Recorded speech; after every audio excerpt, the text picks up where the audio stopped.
Okay, so we are going to have a look at this game, A Slower Speed of Light and the Speedrun, and AggressiveCombo's recent world record approaching the sub 140 or 100 seconds. So this is a fun little game put out by MIT Game Labs. We're not going to look at that too much because we're going to look at the route. So this is the current, or it's pretty close to the current route. I think it's actually a little bit different because I think maybe AC didn't get this one. Instead he comes around like that and then like that later on. But otherwise it's pretty straightforward. We start out here. The old route way back months ago went for this one first, but that's slow. So this area that we're looking at here, we call this tutorial. It's pretty hard to get out of there fast, but realistically for world record pace you want to be looking at like 8.3 seconds to get out of there. 8.3 seconds to get the last orb in there, and then to get out well under 10, ideally. So you come up, you grab these. As it turns out, it's quicker to get these ones first, and then you come down.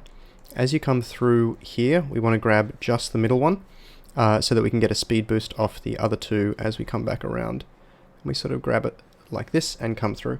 If you hit this point here, if you hit here fast enough, then you can carry through a speed in the high 20s, maybe 30-ish, and that's pretty neat because you do up till about here quite fast if you do that.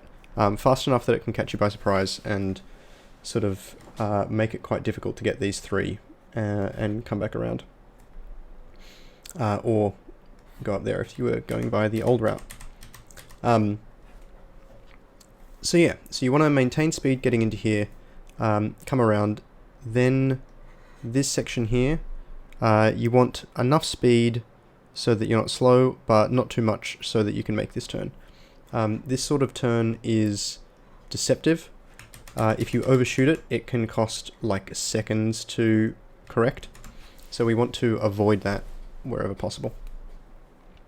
If you take these trio, or these groups of three with the right path, that looks like AC's path through here is approximately what we're looking for. This sort of path allows you to you can skirt between them, sort of like this, and hit all three without changing direction much. And if you can do that, then you can get through groups of three pretty quickly, provided that you're heading in the right direction. So it sort of works here because you can come up and then you're on to the next one. But it doesn't work at the next one because you've got to take a sharp turn. Though you can optimize sharp turns quite a bit as well. I'm not going to talk about it anymore. Let's just watch it and we'll talk through it as we go, because this is probably a bit boring, right?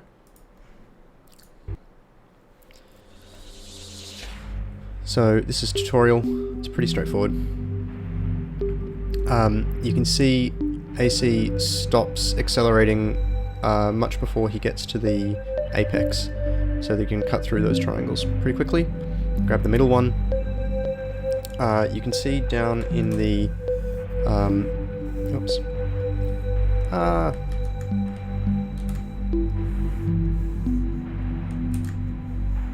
so I'm going to say you can see down here, and move across a bit. You can see his key presses down there, so that can help if you're not sure what's going on. So if we skip back, so getting this and then that one is what gives us the speed boost, and you can see that just before we get to number 22, this 20-second orb, you can see the speed has just started to drop. So if we go back a few frames, you can see that it's there's only 15 frames there, maybe 20 frames before he gets the orb, but at the time he collects it, you can see his speed is in the lowish mid-low 20s. So ideally you do want to be a bit faster than that. You can definitely be faster than that at that point. So keeping that speed boost means that, like right now, it took AC like all the way from here to get back up to speed. So if he was already at 30 speed coming through that, that's, you know, like on the order of half a second saved. It does make it really difficult because you're going so fast coming out of here. It does make it pretty difficult to actually deal with the speed though. So each to their own, I suppose. Let's get this back.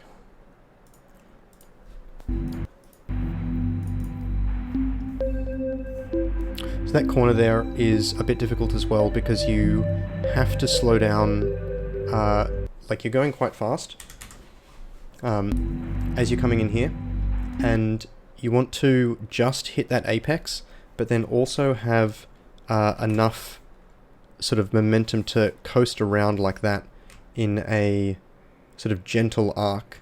I think you want to pick up this one, we'll see in a tick, but you want to sort of like just gently brush against these as you eventually head down there to the end of this little loop. Oh.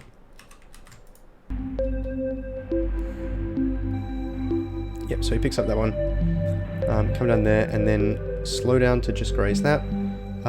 So that's not, like, AC definitely lost a little bit of time to this group of three here.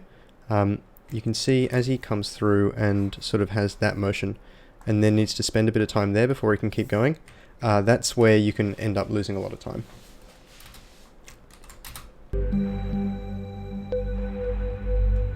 Actually, on second watch there, that wasn't too bad. That was a pretty good recovery. Like he sort of came in and was pretty quick to get out, whereas a lot of the time you'll end up doing like that, and that is what really, really slows you down. So it wasn't as bad as I first thought. And that's actually a really smooth trio for those ones. When you've got the sharper corners, it can be more difficult to hit the apex properly. So that was pretty nice. In the park area, as we call it, you can theoretically go the other way around. One of the things that I realized about going this way that's quite nice is that this section in here, as you're coming past these two sort of like gate bits, that is a really tricky section because you have to get to, there's an orb just back there, and so you have to come in and graze that and then come round, but the effect is sort of like that, and that can be quite tricky to maintain your speed through and not bonk any of these people or the wooden things on the side. The previous route was actually a bit more difficult because it sort of came through there and you had to come out, and that was a much tighter turn. So going around this way means that he will sort of hopefully keep his speed up. He's sort of lost it here, but being slow at this point, if you're going to be slow anyway, then being slow at that point means that it's easier to navigate. It does raise the question though. So we are sort of coming around here. That's our current trajectory. Like AC's speed is pretty much 21, the minimum, through this section here. If you came the other way, would it be possible to build up a little bit more speed? Because if you could do that, you might be able to clear the inside loop a bit faster. Alternatively, maybe like that could work as well, but I don't think so. I sort of don't. I would guess not. But clearing this section can probably save like a second if you can figure out a faster route there, and it's a pretty good time save.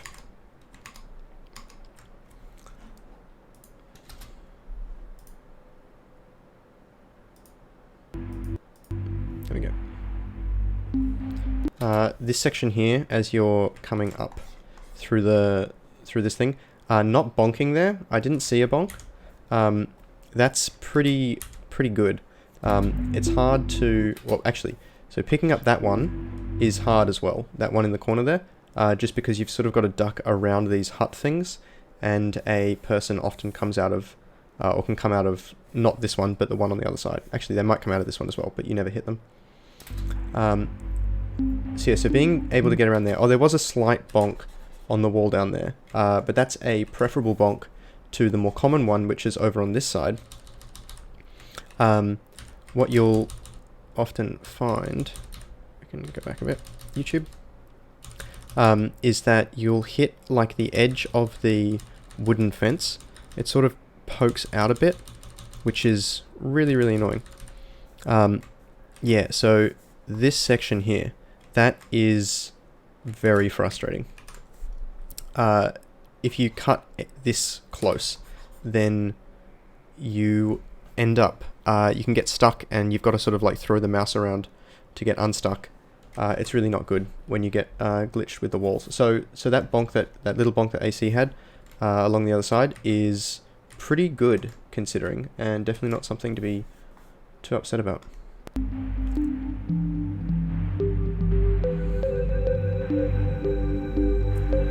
This is the easier way to go through that corridor as well, because it means that you're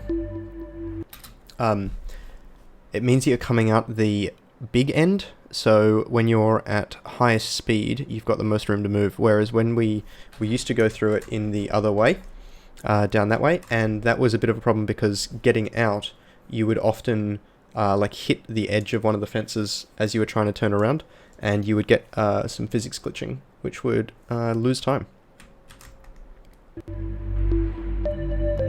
Notice as well that at this point, his speed, AC keeps his speed, his max speed at 31.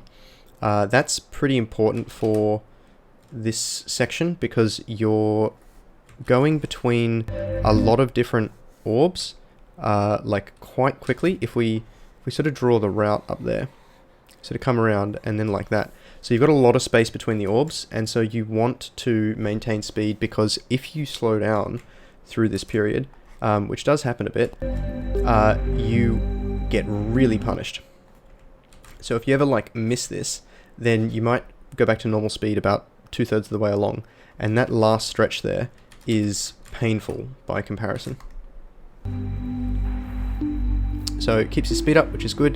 The U-turn, as we call it, a little bit of a slowdown to avoid that person. It is better to slow down and avoid the people, by the way, rather than hit them. If you hit them, then you can sort of kill your speed, and the game has a odd way of dealing with like inertia and momentum. So it doesn't like bring your momentum down to 0 straight away, which means that if you get stuck against a wall and you have a high momentum at that point in time, you've got to wait for that momentum to like bleed off. You get this situation where like you're, traveling along and you've got high momentum, and then you hit a wall, and then it goes like this. And so if you're holding like backwards, like the S key, then you sort of come down and then you start going up again. So you have to wait for the energy that you had to bleed off, essentially. And that makes it pretty painful to like turn around or change course when you're running into someone. The other way to think about it is that like if you run into this guy, you're going in that direction, say, and you hit him. Well, you can try and go in a different direction, but no matter which way you try and go, you have to change your velocity to move in a different direction. And that means changing your momentum. So even if you're not as sort of like inefficient as this yellow path, you might sort of go like that. You've still got to bleed off a lot of stuff. You'll actually come back up faster, but you've still got to bleed off a lot of that energy. And so if you can slow down a bit earlier, then your graph ends up looking like more like this. Where's a good color? Like you can sort of just have a little dip there. You can sort of, slow down and control it more. And that way you end up faster overall. Essentially if you have a curve, the area under the curve is greater when you control your velocity like this, whereas when you dip down like this, the area under the curve is smaller, which means that your the distance you travel is not as far, essentially. So this part is a little bit acrobatical. So you'll notice that AC does come out and get this this orb here. So he comes out, he sort of come around and then be looking in this direction. Looking in this direction as he's moving this way. And then he'll look up sort of more like this to come out, and then look this way when he's around here to come back that way. So there's a bit of a dance going on where you've got to like lead your movement. Whether it's faster to collect it like this, to collect this orb earlier, I'm not exactly sure, but at this point, the thing about doing it here that's different from doing it earlier. So when you're coming in this way, you've got like high speed, your velocity is really high, and so having to turn around like that is a big change in velocity there. You know, you started like this and then you want to go like that. It's almost like stopping. And then you have another change like this. Whereas the alternative path, if you come up like this with your velocity and then you change like this is a much easier path to take. It takes a lot less energy, which means you can keep your speed up, which means you can get around here faster. Then as you're coming up here, you already need, like on the sort of path that we've got laid out in this map, this is like a slow turn, so even though it's like 180 degrees, it's a little bit easier and you don't lose as much time as trying to do like a sharp turn. However, because you've got to slow down anyway, you can, my guess is that it's just more efficient to slow down when you're getting this other orb. So instead of that, like the multiple changes in direction here, you can sort of think of it like this anyway. So why not just make it like this? Why not do that instead? Because you're already changing your velocity that much, so you don't lose much time by dragging out that apex. The difference between having your apex here and having it here is pretty minimal on the whole. Let's go back to this guy. Alright, let's get back. So yeah, so we get that that apex and the last U-turn, and then there's the final rush. So you got this final rush, you have to line it up pretty well. What you'll sort of find is you sort of come in like this, and you need to come around and then go back like that. But there's this little hook at the end that you want to make sure that you get the last orb. So we'll just go back a bit. So what'll happen is AC will go up here to collect this final stuff, and he'll come down and get this orb, and then he'll sort of sweep around like this as he goes through here, and then there's a turn around that way and a little hook up that way.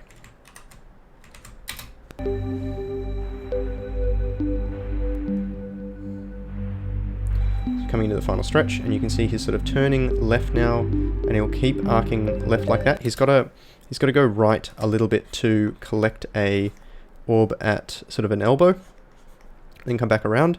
And so in that sort of situation, you want to arc, so you just touch this orb, particularly because at this point you want to keep as much speed as possible because you're on the final stretch. There's only 14 or so orbs to go, or 16, and you can lose a lot of time if you handle it badly, but if you handle it really well, it's super fast, surprisingly quick. Okay, so you can see just here at the end, he was like AC was facing out this way, and that's to try and get an arc that comes around like this so that he can scoop the rest of them. If we have a look at the map here for a second, we can see that this final section here sort of got a, oops, so he comes through here,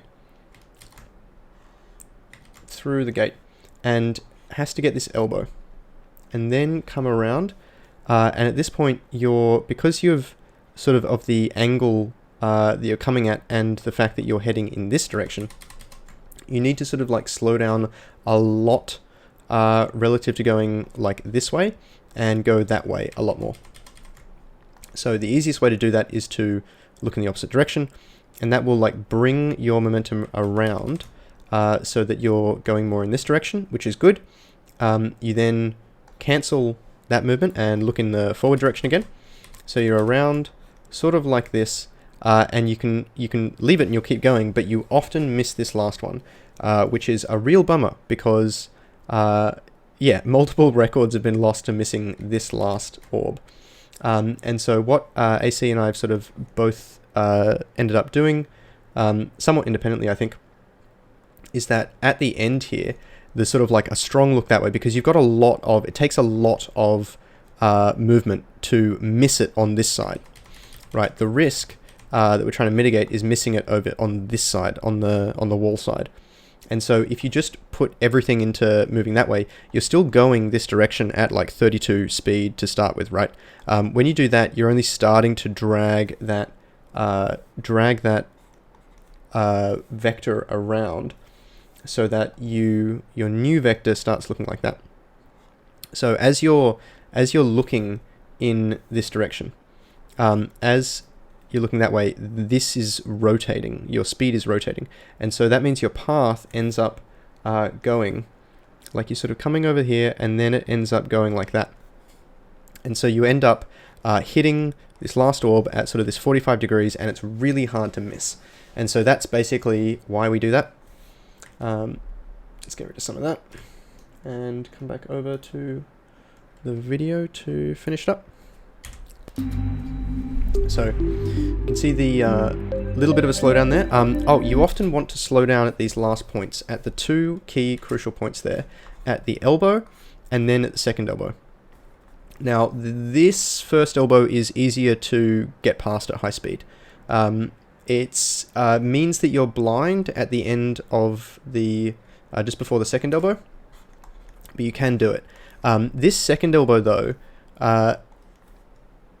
if you're blind at this point, you really need to slow down a lot more to make sure that you hit this orb and are then able to launch off correctly for the final 4 or so orbs. AC is sort of taking a bit of a middle ground here, where he's slowing down a bit earlier so that he can have a nicer curve through there. I think that's probably a good idea on the whole.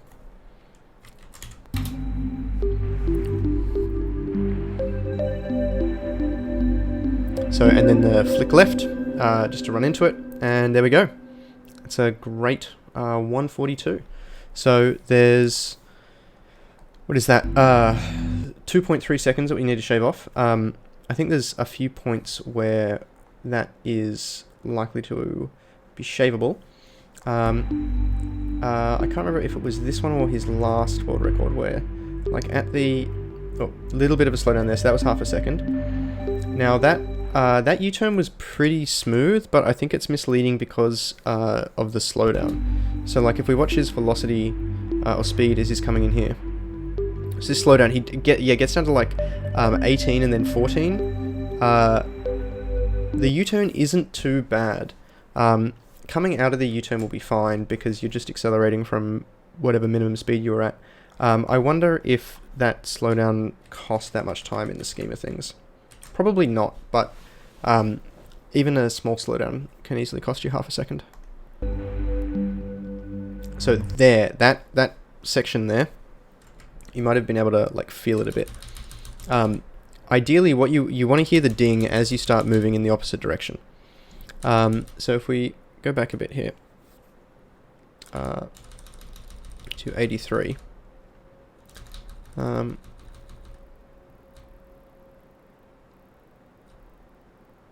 Okay, so if we watch his speed, AC's speed, up here while we're watching for the 83, so you can see he was, I don't know, maybe 16 or so at that point.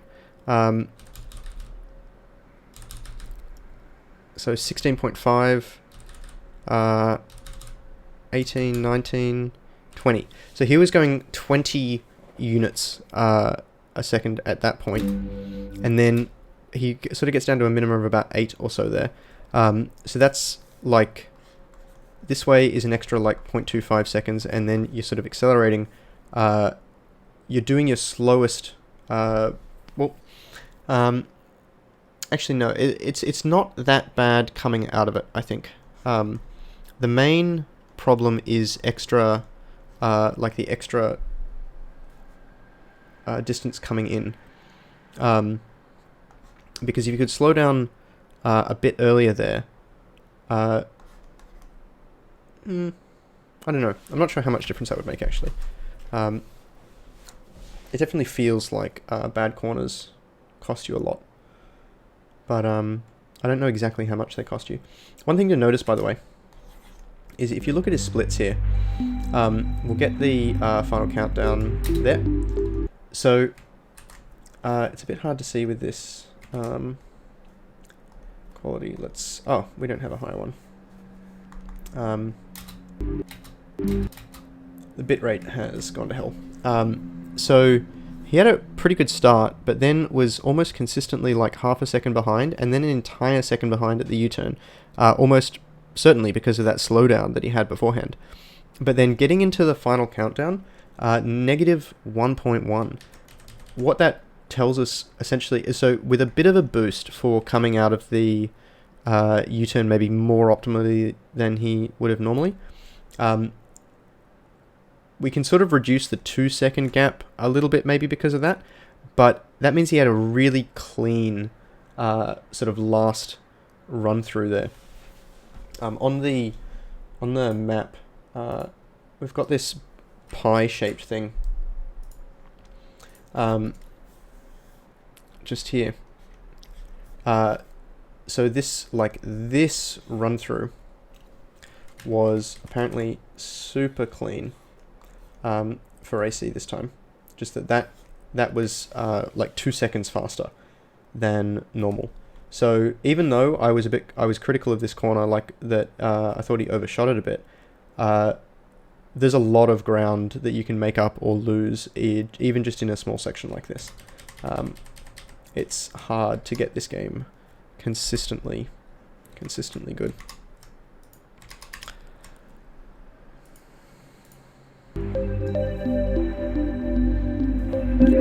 Cool, and the flick left.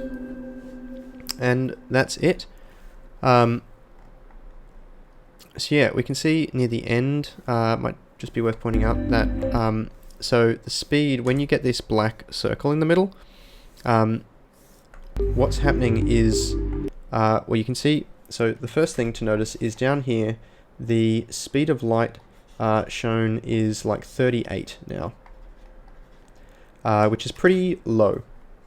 Unfortunately, this bar doesn't really work like a speedo or an odometer or whatever else. Like if you notice, it's like 800 up here or something crazy, and like 38 here, and when it's like this, it's like 42. It's not very sensical. Not to mention that we've gone like, I mean, it's horizontal there. This is apparently like 31 units, and this is 38, so that's just 7. So it doesn't make much sense. But the values are super close.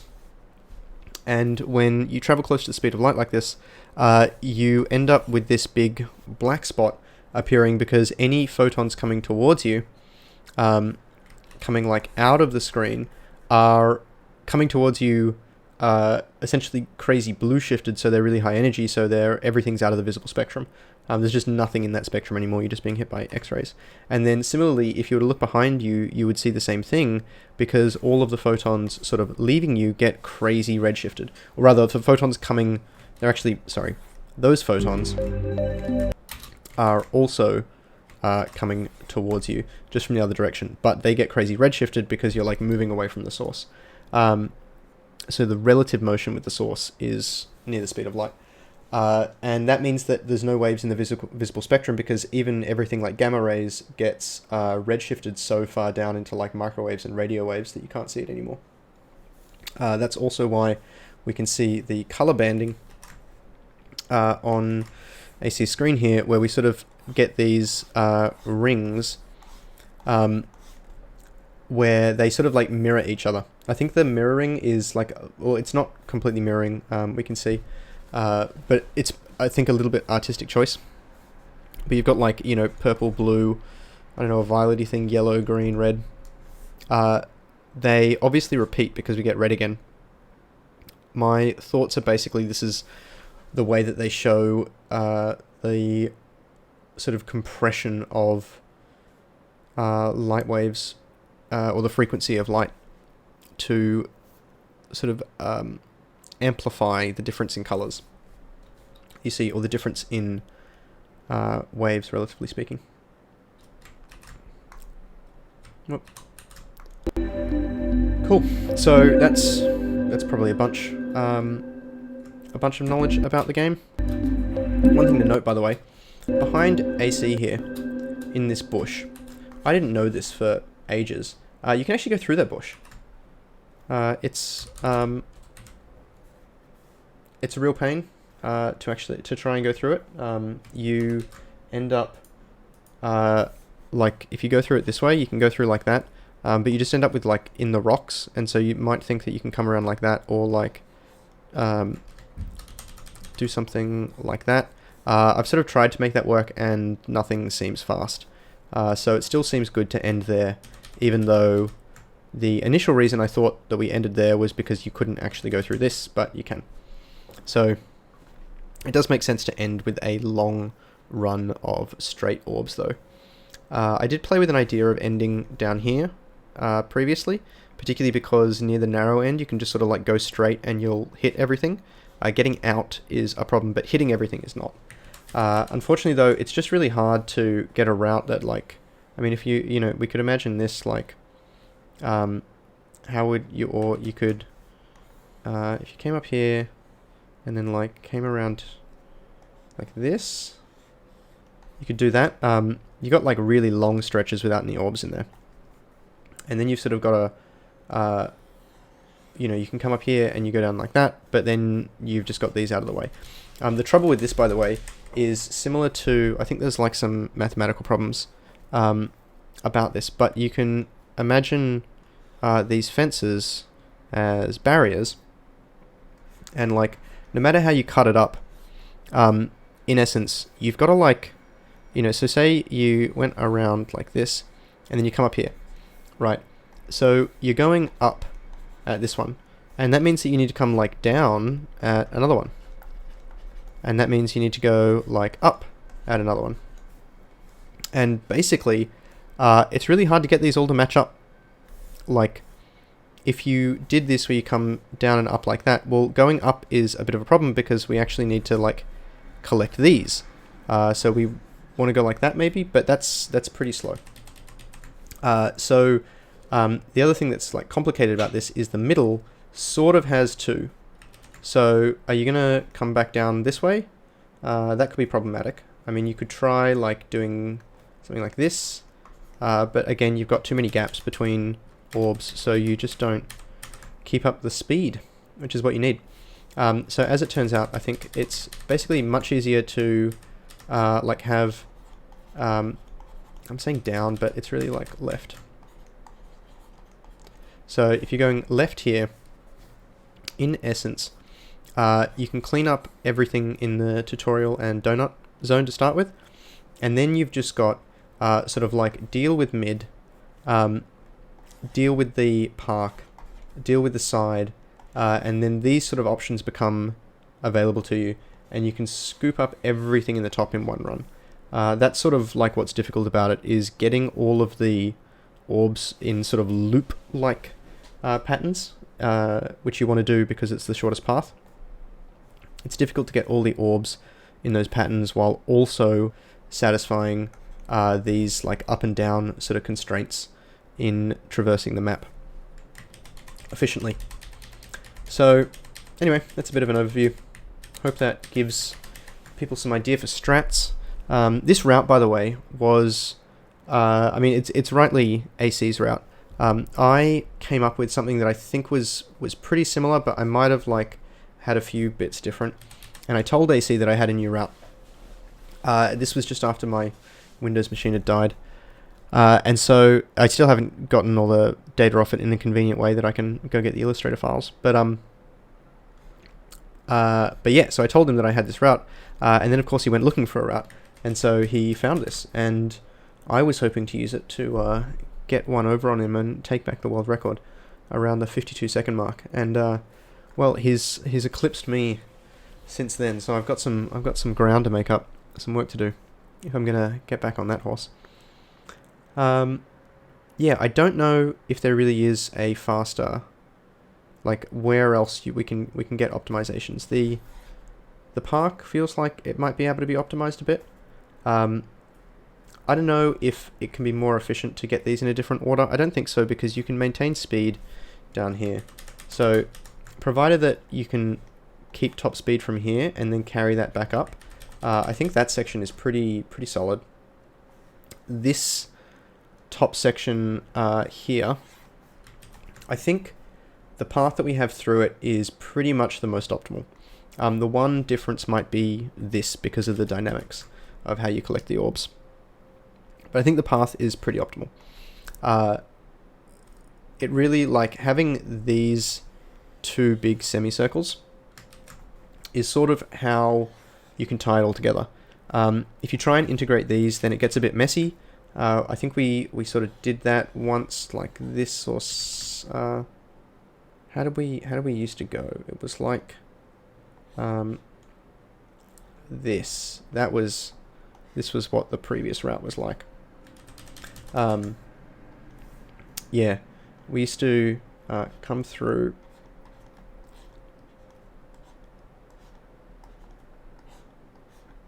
like that, and that was pretty rough. These we would get at the end and scoop around like that from memory. No, that's not right. Oh, I can't remember.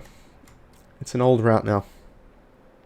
Anyway, I think I've said that'll do it more than once, so that'll do, pig, that'll do.